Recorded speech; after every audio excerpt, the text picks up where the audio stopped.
مالك يوم الدين إياك نعبد وإياك نستعين اهدنا الصراط المستقيم صراط الذين أنعمت عليهم غير المغضوب عليهم.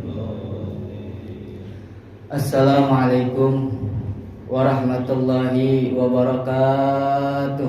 Waalaikumsalam warahmatullahi wabarakatuh. Alhamdulillahi rabbil alamin. Wabihi nasta'in ala umurid dunya waddin. Wa sallallahu wa sallama ala sayyidina Muhammadin wa ala alihi wa sahbihi ajma'in. Amma ba'du. Subhanaka la ilma lana illa ma 'allamtana innaka antal alimul hakim. Rabbi shrah li sadri wa yassir li amri wahlul 'uqdatam min lisani yafqahu qawli. Amin ya Allah ya rabbal alamin. Alhamdulillah, puji dan syukur kita panjatkan kehadirat Allah Subhanahu wa taala yang masih memberikan kita nikmat panjang umur. Mudah-mudahan khususnya yang hadir di sini dalam keadaan sehat walafiat. Yang sakit di antara kita, keluarga kita, saudara kita, kerabat kita, semoga Allah Subhanahu wa taala angkat penyakitnya. Allah berikan kesembuhan dan diberikan kesabaran dalam proses kesembuhan yang Allah berikan. Alhamdulillah, bersyukur kita kepada Allah Subhanahu wa taala pada detik ini kita diberikan kemudahan untuk bisa kumpul, untuk ngeriung. Tadi sudah kita melaksanakan perintahnya, menjalankan sholat maghrib secara berjamaah. Alhamdulillah. Kemudian dilanjutkan kita menghadiri rutinan kita thalabul ilmi di sini. Mudah-mudahan ini adalah sebuah wasilah untuk Allah Subhanahu wa taala mengangkat derajat kita. Karena dalam Al-Qur'an Allah Subhanahu wa taala berfirman, yarfa'illahu alladziina amanu minkum walladziina utul ilma darajat. Jadi termasuk yang Allah angkat derajatnya adalah yang pertama orang-orang yang beriman, kemudian orang-orang yang punya ilmu. Ini adalah satu wasilah, satu sabab, insya Allah Allah Subhanahu wa ta'ala akan mengangkat derajat kita di sisi Allah Subhanahu wa ta'ala. Amin ya Allah ya rabbal alamin. Dan juga mudah-mudahan majlis-majlis seperti ini yang alhamdulillah kita bersyukur kepada Allah ditakdir bisa ngumpul, bisa ngeriung. Ini mudah-mudahan menjadi satu sabab kita adalah termasuk orang yang dikehendaki baik, orang yang dikehendaki bakalan selamat di dunia, wabil khusus insya Allah kita termasuk orang-orang yang dikehendaki jadi orang yang selamat di akhirat. Amin. Amin. Ya Rabbal. Karena dalam riwayat, man yuridillahu bihi khairan yufaqihu fiddin. Dalam riwayat dijelaskan siapa orang yang ketika orang itu dikehendaki bakal jadi orang yang baik, bakal jadi orang yang selamat di dunia, bakal jadi orang yang selamat khususnya di akhirat, selamat dari api neraka, selamat dari siksa kubur. Insya Allah yang pertama ini, man yuridillahu bihi khairan yufaqihu fiddin. Siapa orang yang dikehendaki jadi orang yang baik, jadi orang yang bakalan selamat baik di dunia dan di akhirat, yang pertama bakalan dipahamkan dulu dalam urusan agama. Dan perkumpulan seperti ini, majlis taklim, majlis ilmu mingguan, bulanan, harian, tahunan bahkan, itu semua adalah satu wasilah, satu sebab dengan kita ngumpul, dengan kita ngeriung, dengan kita thalabul ilmi, insya Allah menjadi satu sebab, satu jalan kita termasuk orang-orang yang dikehendaki baik oleh Allah Subhanahu wa ta'ala. Karena segala sesuatu perlu dengan yang namanya ilmu.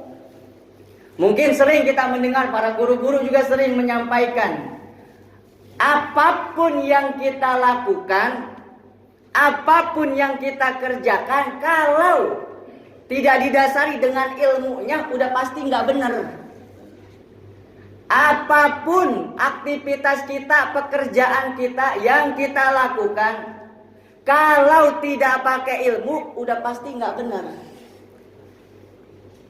Contoh, dalam urusan dunia saja, kalau nggak pakai ilmu, jadinya ngawur.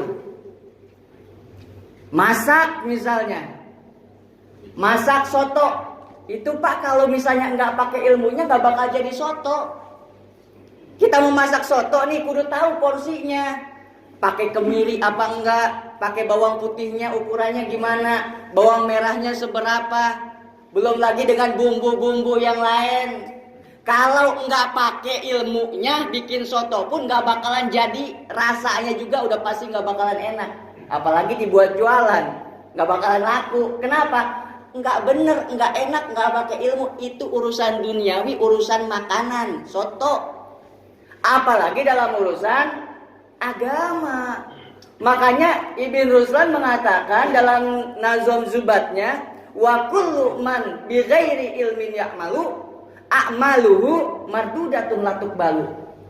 Siapapun orang yang beribadah, apapun ibadahnya, mau sholat, puasa, zakat, haji, dan yang lainnya. Siapapun orang yang beribadah, siapapun orang yang beramal soleh, kalau ibadahnya, kalau amal solehnya bi ghairi ilmin, nggak pakai ilmu, ya malu dia beramal, maka udah dipastikan a'maluhu, amal yang dia lakukan, sholat yang dia lakukan, zakat yang dia keluarkan, haji yang dia kerjakan, puasa yang dia lakukan, itu sudah pasti mardud, ditolak. Udah pasti la tuqbalu, tidak diterima oleh Allah Subhanahu wa ta'ala. Suka ada orang yang bilang, emang kita tahu dari mana amal kita diterima apa enggak? Yang berhak menerima siapa? Allah. Yang berhak menerima amal adalah Allah Subhanahu wa ta'ala. Tapi udah ada batasan-batasan yang disampaikan Nabi, yang diajarkan Nabi. Kalau ibadah kita sholat misalnya, kalau misal syaratnya ada yang kurang satu saja, apalagi rukunnya ada yang kurang satu saja, itu mah sudah dipastikan pasti sholatnya nggak diterima.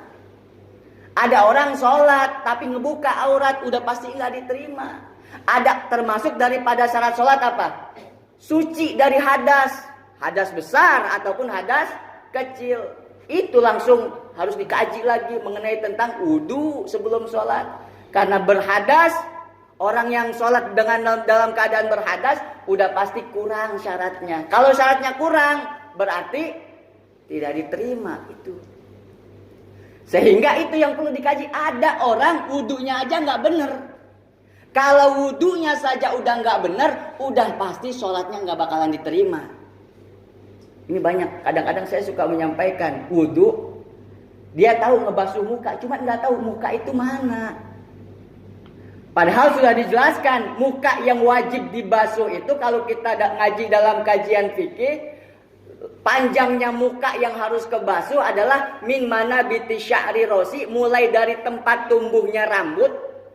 Ini mulai dari tempat tumbuh rambut kita sampai sini 2 rahang. Lebarnya muka yang harus kebasuh adalah bainal udunain, di antara kuping, kuping ketemu kuping, itu harus kebasuh. Ada orang cuma wudhu di depan, ini nggak kena air. Kalau udah wudhunya begini, ini nggak kena air, berarti membasuh wajahnya nggak benar.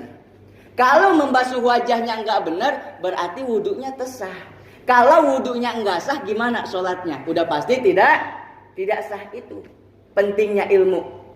Makanya kita bersyukur, apalagi kita ini para pemimpin dalam rumah tangga. Saya sering menyampaikan kalau di setiap kajian, kita ini punya kewajiban tersendiri, bukan cuma untuk diri kita. Tapi perlu sesekali kita melihat wudhunya istri kita. Karena itu tanggung jawab kita di hadapan Allah Subhanahu wa ta'ala. Bagaimana kalau seandainya seumur hidup kita udah berumah tangga, ternyata kita punya istri wudunya nggak benar.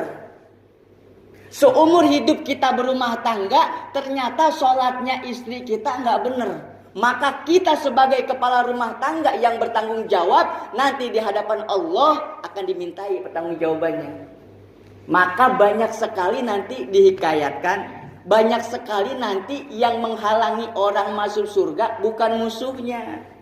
Yang menghalangi orang masuk surga adalah anak, adalah istri. Lantaran apa? Si suami ini kurang perhatian dalam urusan ini. Jadi kewajiban kita suami bukan hanya memenuhi dalam ukuran nafkah kasih makan, nafkah pakaian, nafkah tempat tinggal, akan tetapi juga urusan agama kita diwajibkan untuk memperhatikan. Sehingga Allah Subhanahu wa taala berfirman, ya ayyuhalladzina amanu qu anfusakum wa ahlikum naro. Hai orang-orang yang beriman, jagalah diri kalian dan keluarga kalian dari api neraka. Nah, ini jadi penting. Jadi kalau di antara kita belum pernah mengoreksi ngelihat wudu istri kita, wayahna Pak. Sebelum nanti di akhir kita lihat, jangan-jangan nggak benar, jangan-jangan ada yang salah, maka nanti kita akan dihisab di hadapan Allah Subhanahu wa taala. Nah, ini pentingnya kita alhamdulillah bersyukur kumpul di majlis taklim, majlis ilmu seperti ini. Apalagi kalau kita ngaji ngebuka kitab misalnya Imam Ghazali di bab ilmu itu banyak menyampaikan fadilah. Ini supaya kita senang hadir pengajian, supaya kita senang buat semangat menghadiri majlis-majlis ilmu. Di situ ada banyak riwayat, di antaranya adalah yang mungkin sering kita mendengar, bahwasanya duduknya kita seperti ini ngeriung buat tolak, duduknya kita sebentar, anggap setengah jam, apalagi cuma nyampe isya, duduknya kita sebentar itu masih lebih utama dari sholat 1000 rakaat. Masya Allah.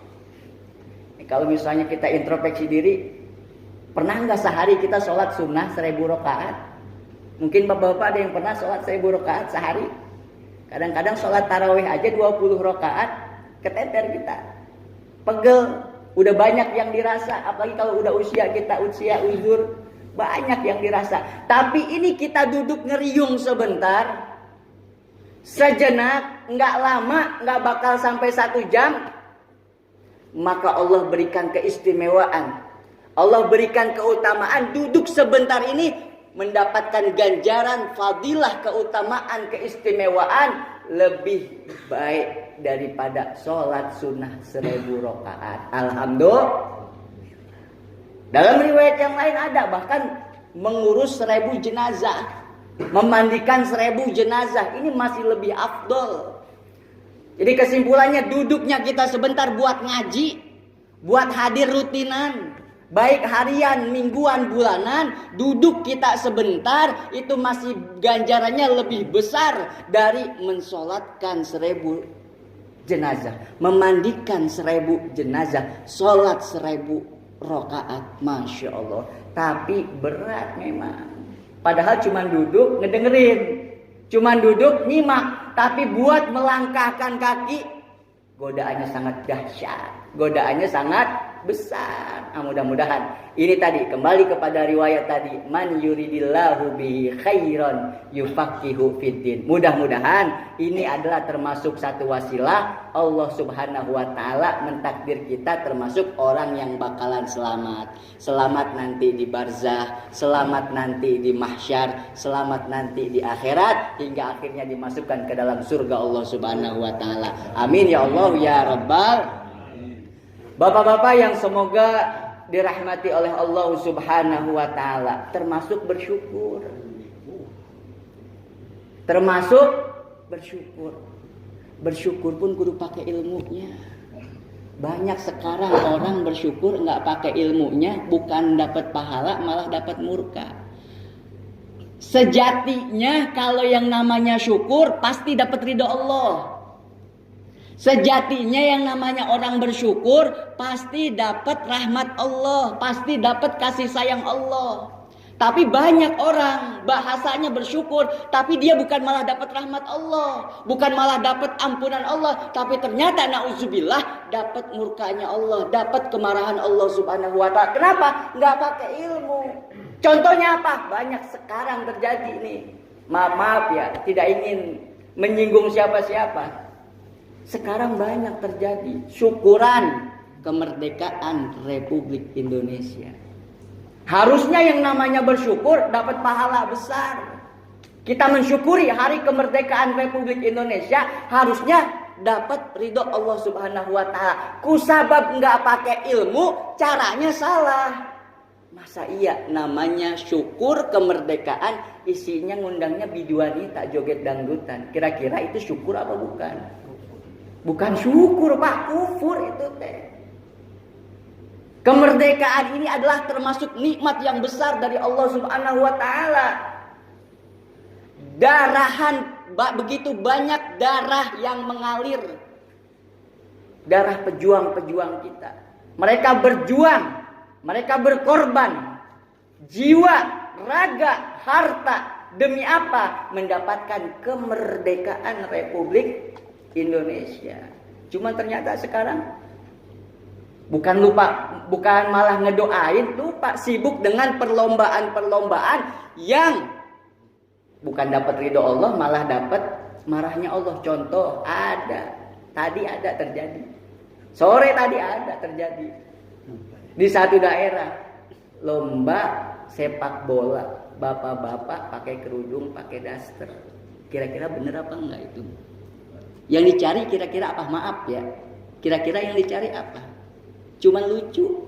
Ada bapak-bapak pakai daster istrinya. Ada bapak-bapak pakai daster istrinya, kerudung istrinya. Lari keserimpet. Yang dicari maaf lucu. Kalau seandainya itu pejuang-pejuang yang udah berkorban darah, udah mengucurkan darah, berjuang mereka mengorbankan nyawa, bangun kira-kira resep bahagia, senang apa malah marah? Saya mengorbankan nyawa demi kemerdekaan, terluka bercucuran darah demi kemerdekaan, ternyata malah lari-larian pakai daster. Innalillahi wa inna ilaihi raji'un. Itu musibah terjadi sekarang.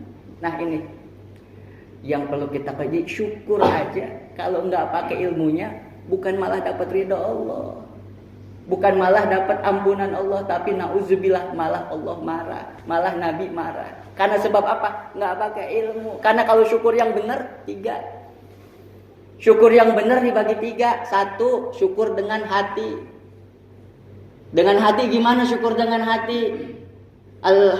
Imam Al-Habib Abdullah bin Alwi bin Muhammad Al-Haddad dalam kitab Nasiruddiniyah menjelaskan, dengan hati yaitu meyakini bahwasanya hakikat yang memberi nikmat hanyalah Allah Subhanahu wa taala, bukan bos kita yang ngasih rezeki. Kita dapat duit, kita dapat harta, kita dapat kekayaan. Hakikat yang memberi harus ada dalam hati. Sang pemberi hakikatnya adalah Allah Subhanahu wa taala. Ibu-ibu dikasih duit sama suaminya, dapat uang, usaha maju. Hakikat yang memberi rizki bukan karena engkau punya ide bagus, bukan karena kecerdasanmu, bukan karena suamimu yang bager, suamimu yang baik, yang dermawan. Hakikat yang memberi rizki adalah Allah Subhanahu wa ta'ala. Nggak boleh ada keyakinan ini kita muji-muji orang, lupa muji Allah Subhanahu wa taala. Makanya ketika kita dapat nikmat yang harus terucap, yang kedua syukur bilisan, yaitu mengucapkan alhamdulillah. Itu yang jangan sampai setelah hati meyakini bahwasanya tidak ada yang bisa ngasih nikmat, tidak ada yang bisa memberi sesuatu kecuali atas kehendak Allah Subhanahu wa taala. Semua nikmat yang kita rasa itu adalah pasti dari Allah Subhanahu wa taala. Maka syukur yang kedua jangan lupa, syukur bilisan. Apa? Puji Allahnya. Puji yang ngasihnya. Dengan ucapan apa? Alhamdulillah. Terima, dapat alhamdulillahirabbil alamin. Dalam riwayat dijelaskan, lau u'tiya rajulun min ummati ad-dunya bi asriha Tsumma qala alhamdulillah. Kana qauluhu alhamdulillah afdal min dzalika kullih. Dalam riwayat dijelaskan, seandainya kita atau seandainya saya dikasih oleh Allah Subhanahu wa taala dunia ini beserta segala macam yang ada di atasnya, semuanya dikasihin ke saya seorang. Dunia beserta isinya, kemewahannya, emasnya, berliannya, pokoknya semuanya yang ada dikasihin ke saya. Kemudian saya mengucapkan alhamdulillah, maka kalimat ucapan alhamdulillah itu lebih afdol di sisi Allah daripada dunia dan seisinya. Lebih bernilai di sisi Allah dari dunia dan seisinya. Maka jangan lupa dapat nikmat alhamdulillah. Makanya termasuk ini Pak, kita diajarin sama Nabi, Masya Allah Nabi kita ini sayang sama kita Pak. Nabi kita itu sayang sama kita, pengen kita itu selamat dunia dan akhirat. Segala caranya udah diajarkan sama Nabi. Jadi Nabi kita ini enggak mau Pak, ada umatnya itu masuk neraka. Harapan Nabi kita Pak, kita punya Nabi ini istimewa luar biasa. Kita bersyukur kepada Allah Subhanahu wa taala jadikan umat Nabi Muhammad sallallahu alaihi. Harapan Nabi kita ini masuk surga semua. Itu harapannya Nabi. Kullu ummati yadkhulunal jannah illa man aba. Semua umatku masuk surga kecuali yang enggak mau. Harapan Nabi kita ini enggak ada yang mau celaka. Sehingga Pak, ketika turun ayat wala saufa yu'tika rabbuka fatardo.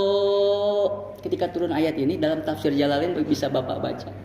Ketika turun ayat wala saufa yu'tika rabbuka fatardo, nantinya Allah Subhanahu wa taala akan memberikan pemberian kepada Nabi kita Nabi Muhammad sampai Nabi puas, sampai Nabi rela, sampai Nabi ridho. Nabi ngejawab apa Pak ketika turun ayat itu? Allah bakalan ngasih Nabi kita pemberian sampai Nabi puas, sampai Nabi senang, sampai Nabi ridho. Nabi ngejawab, idzan la ardo wa wahidun min ummati finnar. Allahumma sholli ala sayyidina Muhammad. Itu jawaban Nabi. Kalau begitu ya Allah, aku tidak akan pernah rela, aku tidak akan pernah puas kalau masih ada satu dari umatku ada di neraka engkau siksa. Itu jawaban Nabi kita, enggak bakal rela. Maka diceritakan Pak, Nabi itu nanti di akhirat semua Nabi udah disiapin mimbar-mimbar. Semua Nabi udah pada naik kecuali Nabi Muhammad nggak mau naik. Kalau Nabi naik pasti langsung digiring ke surga. Akhirnya itu nabi-nabi yang lain nungguin Pak. Kenapa? Karena surga itu nggak boleh dimasukin siapapun kecuali Nabi Muhammad dulu masuk. Surga nggak boleh dimasukin siapapun sebelum Nabi Muhammad sama umatnya masuk. Termasuk istimewanya kita Pak, alhamdulillah. Walaupun kita adanya di akhir, tapi yang bakalan duluan masuk surga umatnya Nabi Muhammad. Umat yang sebelumnya ntar dulu, umatnya Nabi Nuh, umatnya nabi-nabi yang lain. Walaupun adanya di akhir zaman, karena kita punya nabi istimewa, kita anak punya nabi adalah Habibullah, kekasih Allah Subhanahu wa taala, ini diistimewakan oleh Allah Subhanahu wa taala. Surga enggak boleh itu surga dimasukin oleh siapapun sebelum Nabi Muhammad sama umatnya masuk semuanya.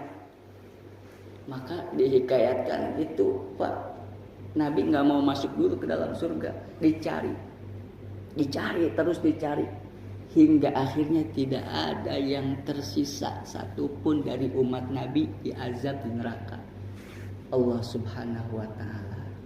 Maka kita harus bersyukur ditakdir jadi umat Nabi Muhammad Sallallahu Alaihi Wasallam Pak. Cinta Pak umatnya. Ketika mau mati Nabi meninggal dunia, yang dipikirin bukan mana istriku, bukan, kita udah tahu itu kisah. Mana anakku, bukan Pak, yang dicari bukan anaknya.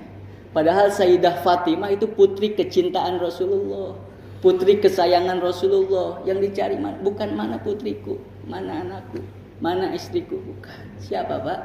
Ummati, umatnya Pak. Kita ini yang pernah Nabi meneteskan air mata karena merindukan umatnya. Nabi pernah meneteskan air mata karena rindu sama umatnya. rindu sama orang-orang yang ada di akhir zaman. Dia nggak pernah ngelihat Nabi, nggak pernah kumpul sama Nabi, tapi beriman kepada Nabi Muhammad Sallallahu Alaihi Wasallam. Jadi dunia akhirat kita bersyukur Pak. Dunia akhirat kita itu bakalan dibela habis-habisan oleh Nabi Muhammad Sallallahu Alaihi Wasallam. Maka tugas kita sekarang satu, bahagiain hati Nabi. Tugas kita satu, kita punya hubungan sama Nabi. Jangan sampai kita nanti di akhirat nggak di umat Nabi. Jangan sampai kita di akhirat nggak bisa ketemu Nabi. Celaka, wailun liman lam yarani yaumal qiyamah. Celaka siapa orang nanti pada hari kiamat nggak ketemu Nabi. Itu ada kisahnya Pak. Ketika Sayyidah Aisyah radhiyallahu anha sedang menjahit baju Rasulullah sallallahu alaihi wasallam, tiba-tiba lampunya padam, lampunya mati. Bukan lampu begini zaman Nabi, lampu pelita. Lampunya padam, lampunya mati, jarumnya jatuh ke bawah. Dicari nggak ketemu, gelap, malam nggak ada lampu, lampunya padam. Seketika itu datanglah Rasulullah masuk ke dalam kamar yang situ ada Sayyidah Aisyah. Itu ruangan yang tadinya gelap gulita. Karena sebab Rasulullah masuk dengan pancaran Rasulullah, ruangannya jadi terang. Akhirnya Sayyidah Aisyah kelihatan itu jarumnya ada di bawah. Kenapa? Saking terangnya itu Rasulullah, pancaran dari wajah Rasulullah sallallahu alaihi wasallam. Sayyidah Aisyah memuji, "Ma'adwa wajhaki ya Rasul." Alangkah bersinarnya wajahmu, alangkah terangnya wajahmu wahai Rasul. Rasul menjawab, "Ya wailun liman lam yarani yaumal qiyamah." Ya Aisyah, celaka nanti yang hari kiamat nggak bisa ngelihat wajah ini. Celaka nanti hari kiamat yang nggak bisa ketemu sama Rasulullah Sallallahu Alaihi Wasallam. Maka kita kudu punya mimpi. Kita bukan hidup di zaman Nabi Muhammad. Kita bukan hidup di zaman Nabi yang bisa ngelihat Nabi. Kita hidup jaraknya jauh dari Nabi Muhammad, Pak. Jangan sampai sekarang kita nggak ketemu Nabi, nggak pernah kumpul sama Nabi, nggak tahu Nabi bagaimana, di akhirat nggak bisa ketemu Nabi. Nauzubillahimin. Jangan sampai. Maka tadi Nabi mengatakan celaka orang yang model begitu, celaka orang yang di akhirat nanti nggak bisa berjumpa dengan Rasulullah Sallallahu Alaihi Wasallam. Maka dari itu harapan dengan majlis begini, yuk kembali kita ingat Pak, hubungan kita dengan Nabi Muhammad itu kudu mantep. Hubungan kita dengan Nabi Muhammad, hati kita dengan Nabi Muhammad kudu kuat Pak. Gimana caranya? Satu, jangan lupa banyakin sholawat. Ulama banyak membahas mengenai tentang sholawat. Minimal kalau kita punya hubungan yang pengen kuat, jangan sampai kurang dari 400, ada yang 300. Lah kita udah punya wirid belum sholawat? Nah kita muhasabah sendiri jawab dalam hati. Kita udah punya wirid sholawat belum? Allahumma sholli ala sayyidina Muhammad wa ala ali sayyidina Muhammad. Allahumma sholli ala sayyidina Muhammad wa ala ali sayyidina Muhammad. Kudu dijadwalkan Pak. Kudu dijadwalkan. Sehari misalnya nggak kurang dari 400. Itu teh sebab kita ngikat hubungan kita sama Nabi. Istimewanya banyak kalau kita ngebahas istimewanya mah. Satu, ini sholawat. Ittafaqal ulama sepakat. Anak amal fihal mardud wa makbul. Amal itu ada yang diterima, ada yang ditolak. Bapak puasa, bisa aja diterima, bisa aja enggak. Bapak sedekah, bisa diterima, bisa enggak.